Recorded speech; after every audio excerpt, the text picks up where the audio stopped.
News that federal authorities have been investigating an illegal medical lab in Reedley has become a national story. On this Wired Wednesday, we check in with GV Wire reporter Edward Smith to learn more about the lab's links to a licensed facility that formerly operated in Fresno. Good morning, Edward.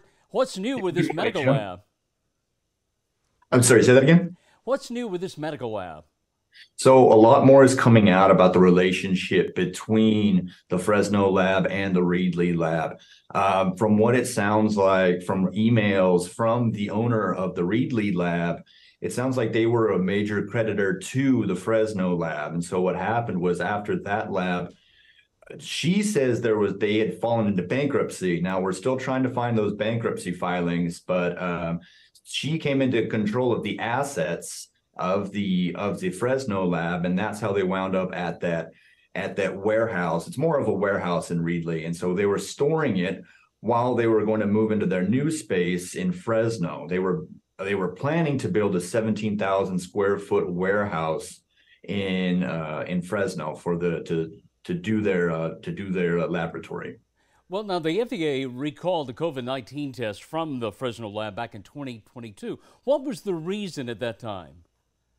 So the FDA had said that they were lacking a lot of data that they needed to pass that COVID test. So it was actually the harshest recall that could be done because a lot of those were not testing. They said that there was a risk of death, but more importantly, they were doing it was coming back as false positives, and they just weren't reliable.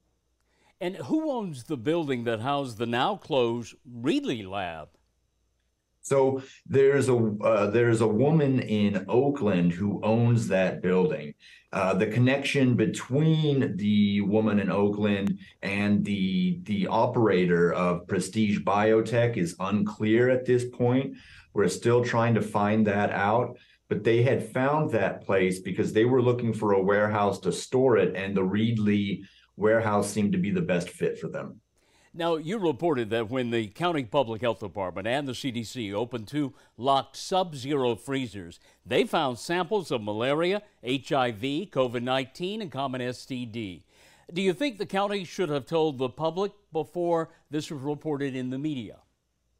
So a lot of county officials are saying that once they found out that the building was safe and that there was no threat to the public, i.e., airborne or waterborne illnesses, they immediately began an investigation. So what county officials and what Reedley city officials are saying is that disclosing stuff to the public would have threatened the investigation, and that federal authorities had actually instructed them not to disclose to the public. Oh, interesting. And can you see Universal Meditech or its owners ever being licensed again to operate a medical lab? That's going to be a tricky one to say. Unfortunately, the California Department of Public Health has not gotten back to us about what it takes to open a lab. Now, from what it looks like, Universal Meditech was licensed to operate, but after all this and the recall and what they've now found in Reedley, it would be difficult to say. All right, Edward Smith with GV Wire. Thank you so much for joining us on this Wired Wednesday morning. We appreciate it. Thank you, Jim.